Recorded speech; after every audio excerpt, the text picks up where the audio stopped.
All right. Looks like we're live, Michael Kelleher. We're live with Real Fridays, and you're no stranger to the podcast. I'm really happy to have you back on, and it was good to spend some time with you this week at the NBA Secondary Conference.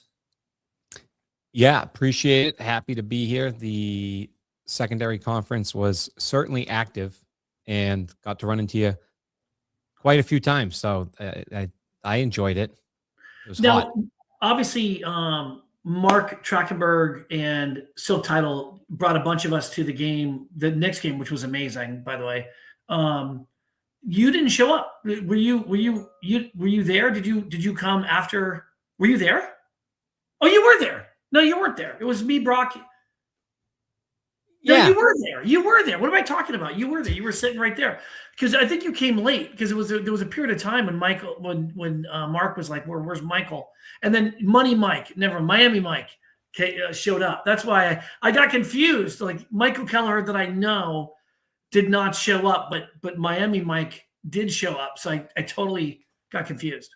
Yeah, it's very rare you see me dress that fly, right? But no, that was a unbelievable experience. Mark and the team has been putting on quite a few of those lately, but I actually was able to get there earlier than I was able to get to most Celtics games when I had season tickets. I had never been in the Madison Square Garden before, and I see now why it's so loud and rowdy. The ceiling's so much lower.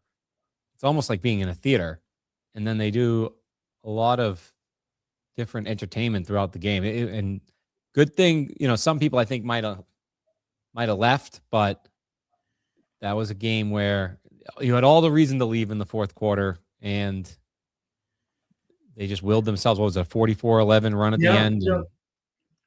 Yeah, Genevieve and I almost left about 5 minutes left to go, in the game, and I think we were down by 12 or 14 points. The Knicks were, and it's one of those nights where everyone was a Knicks fan, that night, right? Even though I've never been a Knicks fan, but that night I was game one, and look, I will say that Mark does an exceptional job. He spends high dollar amounts of money on these type of experiences, but you really do create kind of a relationship with partners and with Mark, or and you create experiences where you really want to get to know more about a leader when they invest time with you in that way. And you introduced me to Mark, so it was one of those things where the deeper I got to know Mark and appreciated Mark was, I became kind of a raving fan and was able to really champion that internally at NFM, and to a point where now we've rolled out or beginning to roll out So Title, right? So thank you to you and thank you to Mark, but that wouldn't have happened if it weren't for the experiences that Mark created. Yeah, the more I get to be around him, the more you appreciate what a marketing genius he is. And there is a method around building relationships first. He always talks about how our industry should have more fun with each other and work together. And I think sometimes you need that experience to bring down the guard. And, a great example is I've been following Greg from Tomo for years when he spoke on Housing Wire as a fintech former, person doing the fintech game. How could you not look up to what he was as a fintech leader over at Zillow, and now what he's doing in mortgage? And I said it right to him. He's very difficult. I've messaged him like many leaders in mortgage, a lot of times on LinkedIn, haven't really heard back. And then you get to see him there and he gets to learn who you are there. And he said at the end, if you ever need anything, shoot me an email, reach out. And so I've noticed that many times in the environments Mark creates where people have better relationships for the experience. And it's rare. I mean, when you look at the alternative, there were events I went to where I ran into a lot of people, and I don't think that same outcome will happen. I could message them now and they might not return, an email because they met 55 other people at that event. Yeah. And then we were You know, off to the next event, right? So it is a much better way to build relationships. well, I tell you, to me, it's a really a business lesson because look, there are companies that don't have the cash to be able to invest in opportunities like that. And then there's companies who have the money in whether it's ego, control, just a um, lack of a sales growth kind of mentality where they want to grow, but they don't want to do the things necessary to grow, but they have the cash to do it. So it's a function of priorities, a function of never having done it, a function of ego, and they just simply don't do it, right? And most don't do what Mark is doing. Like he's literally putting his money where his mouth is. And this isn't some infomercial for Silk, but I think it's an infomercial for invested good leadership where you're investing in the growth of your organization, and then you're becoming closer with industry experts and colleagues like you and me and others that get to know the brand and get to know the people behind it better, so we can actually work with him ourselves and then be able to be a good referral source to others who might be curious about him. You know what I mean? Yeah, I know what you're getting at. It's going against the grain. Our industry has a habit of feeling they have to spend that type of money on an open bar event, right? But in that way, you have, say, 1,100 people go through your event throughout the course of the night. That approach is a little bit diluted these days, right? I mean, if you looked at the Excel sheet on Monday night, how many events were there? Yeah. A, I mean, there was a a lot lot. of events. Yeah. I mean, every night there was maybe 2 or 3 the first night, probably 8 or 9 or 10 the second night, and a couple, several events, the third night. So yeah. So I think you have this FOMO that you're missing out on who could possibly be there if you have a smaller, intimate experience. But sometimes the bang for the buck isn't there. If people are jumping from events to events, they might not associate the experience they should for the investment you made because Yeah. they were already having to leave by the time they came. Especially Yeah. in New York, you're going down to this street, then down to that street. I'm not knocking the events, love them. I think they provide a great opportunity for people in the industry to network and grow. Without events, I wouldn't have gotten, access and worked up slowly. But there's something to be said when you reach a certain level.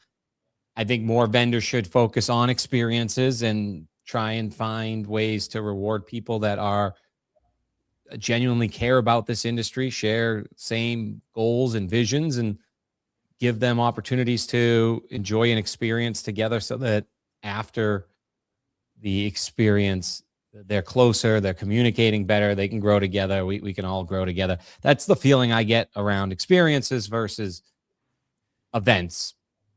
Yeah. Now, everybody don't stop doing events, but I think there's room for some diversity in how we operate in general, which is Yeah. what Real Friday talks about, I think, in everything. And when we used to be a little bit more over at the Mic'd Up show, less lender guests, more current events, it's pretty easy to say, if we keep doing what we've always done, we're going to get where we've always gotten. And that's not where I think a lot of people want to be today. Yeah. Well, and I don't think I think the point in a changing landscape is if you keep doing the things where what we've always done, we won't achieve where the kind of results that they've achieved in the past because the market's changed. Like AI has changed everything, right? Um, you know, I mean, I'm there's one company that was a several billion-dollar servicer looking at an acquisition. I was looking through their documentation, and they were forecasting in their business docs as a servicer and as a retail platform percentages of increased profitability, 15, 18%, 20% a year of increased profitability in growth, and really holding tight their overhead, expecting their use of AI to cover more and more work, more of the workload, right? And those are sort of speculative assumptions, but I think it kind of goes to show you the spirit of what we're expecting from AI, especially as we grow. We won't necessarily shrink our head count in as much as we won't just add any more people as we grow, or we'll add fewer people as we grow. You know what I mean? Yeah, I'd like to see more lenders understand AI is changing as fast as it's changing, and it's changing faster than we all want it to change. I'll give you an example. By the way, I am always, when I'm advising lenders, to say slow down. I think we lost Mike.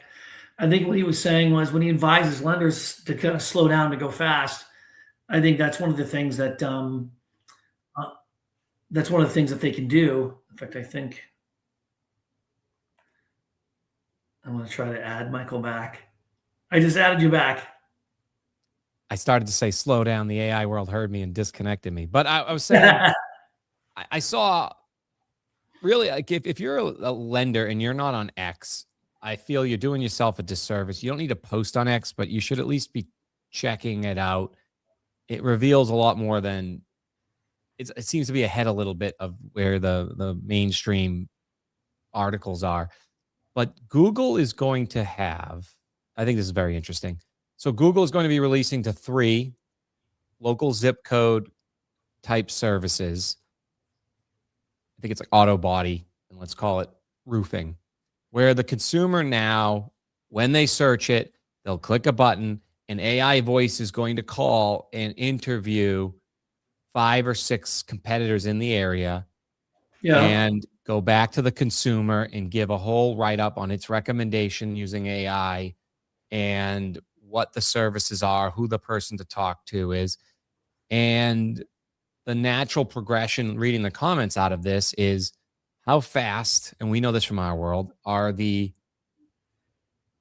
accountants, the auto body shops going to be sold by a vendor, some AI voice to answer the AI voice. And then you really just have MCP to MCP talking. And the more I was reading it, I was like, you know, that's probably going to be the point of entry for a lot of mortgage business with warm handoffs. But it's against everything you've been taught sales wise, because it's going to ask, what's your rate? And you're told, my rate can be anything you want it to be. And then you use that as a segue into talking to them points and terms and starting to consult. But if that AI bot doesn't, you know, have emotions, it just wants the rate. And if it just disconnects you, that is the equivalent of your Google search result. It's not saying you're never going to get the deal, but that person on the other end is just doing a Google search, except the new results are not going to be a page. It's going to be AI going out in results. And that's coming, I think, in the next week and a half to 2 services in America that are part of like Own Your Zip Code. And then the whole suite, I think, is rolling out in the next 4 months.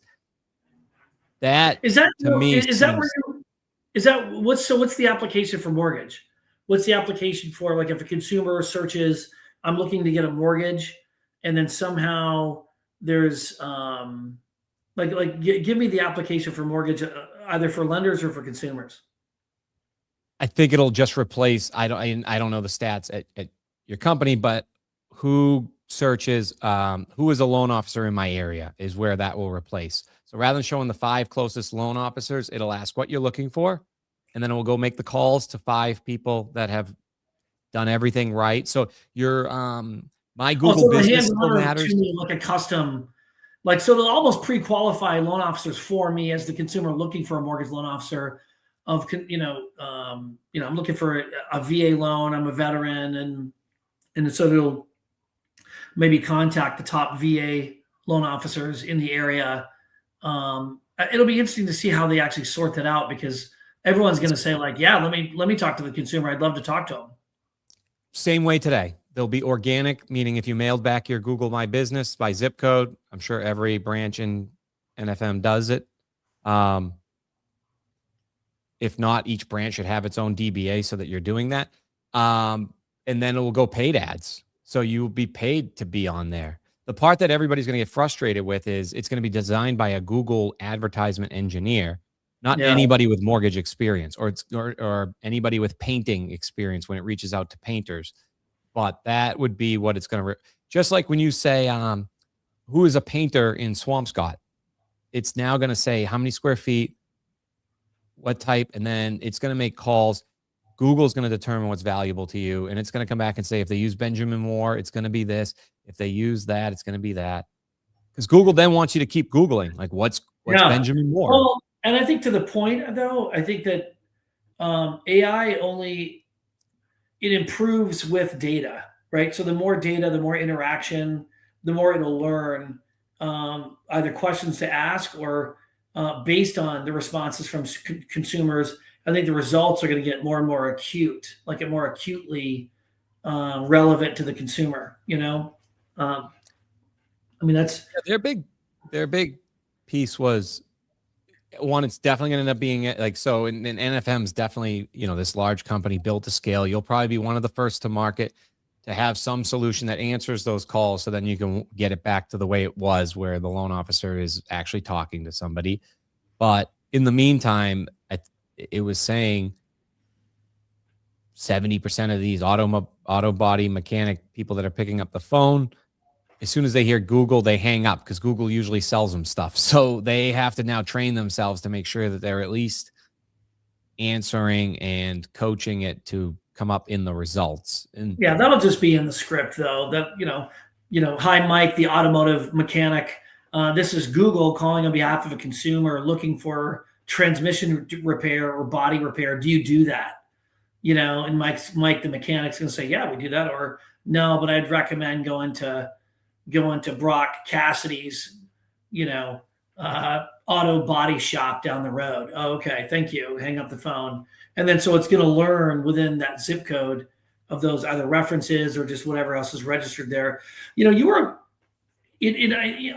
have this love-hate relationship with the concept of owning your zip code, but I do love the fact that I do think you're onto something. Like I really do genuinely think that, because ultimately it's about owning all the zip codes. And so how do you really, almost like a sniper, really have a way of penetrating each and every zip code that you target if you are a lender?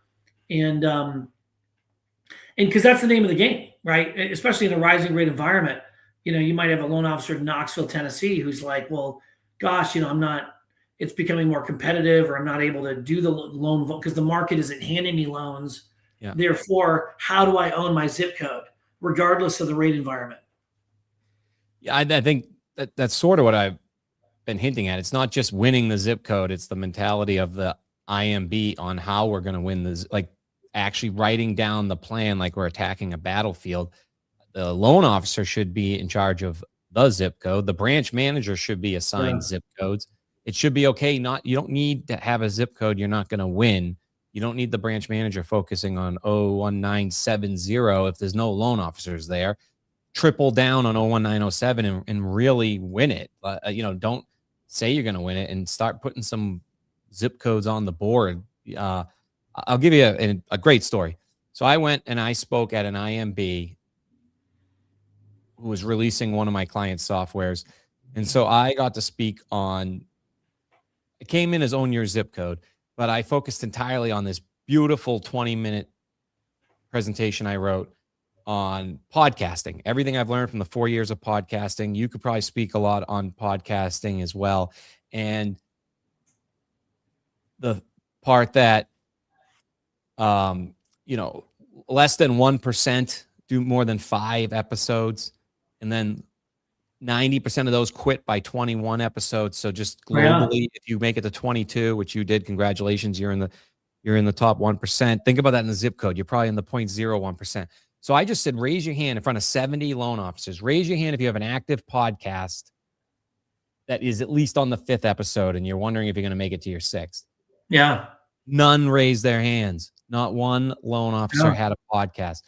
That's where I had this mind opening. And I came in wanting to pitch this podcast in a box that I've been selling because I think I have the lowest market to go do it. I came out realizing I could do a lot more and in theory make a lot. I was doing that almost as a gift. I could make more money, just $50 a month, being the accountability coach for Yeah. these loan officers that Yeah. want to try and want to spend the money themselves because they think they can outdo it that way, Look, and it's a real market. Look, I think you're 100% right, because if you're a loan officer in Swampscott, Massachusetts, and you literally are all things Swampscott, and you're all things the barber shops, the restaurants, the automotive dealers, and then individual consumers, the veterans, every constituent in that. If you're in this process of interviewing them for, whether you're going to them and it's a remote kind of show or it's more of a sit down show like it is here, or some hybrid of the two. Look, I think there's very few people that are as good at these podcasts as you are in our industry. And plus you've learned a lot. You've made all the mistakes that you're trying to help people avoid having to make themselves, because that's just time and money that ends up getting wasted. So I 100% agree with you. There's sales coaches as to how to get realtor leads and so on and so forth. I don't know of anyone who's focusing on how to set up your own podcasting kind of coaching, and then providing a platform that's plug and play, like a platform like yours, being able to share that. It gives people the opportunity to almost white label your platform for others. I know we have about maybe 60 seconds left because real quick, here are the 3 takeaways from that. One is the loan officers then told me they went out and gave the idea to people in their community, a realtor, their aunt, and they said many of them told them they would be great at it. And so I could just hear that confidence coming back. And that 100%. Confidence doesn't just build as a podcaster, it builds as, geez, I'm more popular in this zip code than I thought, and it's going to make them do better behaviors. 2, I teach, it's about the guests being seen, even like prepping with the guests and making sure you're in the most popular Starbucks. And then number 3 is your first year, you don't focus on referral partners, focus on people that are popular and considered really nice people in the zip code. And year 2, the rest will take care of itself. Well, I know we both have a 2 o'clock, so why don't we wrap? But I appreciate you being on this short, abbreviated episode of Real Fridays, and I think we just started on a really good topic, so we'll have to pick this up another time. So I appreciate you, my friend. Thanks again, Michael Keller. Thanks for joining. Thanks, Rick. All right, so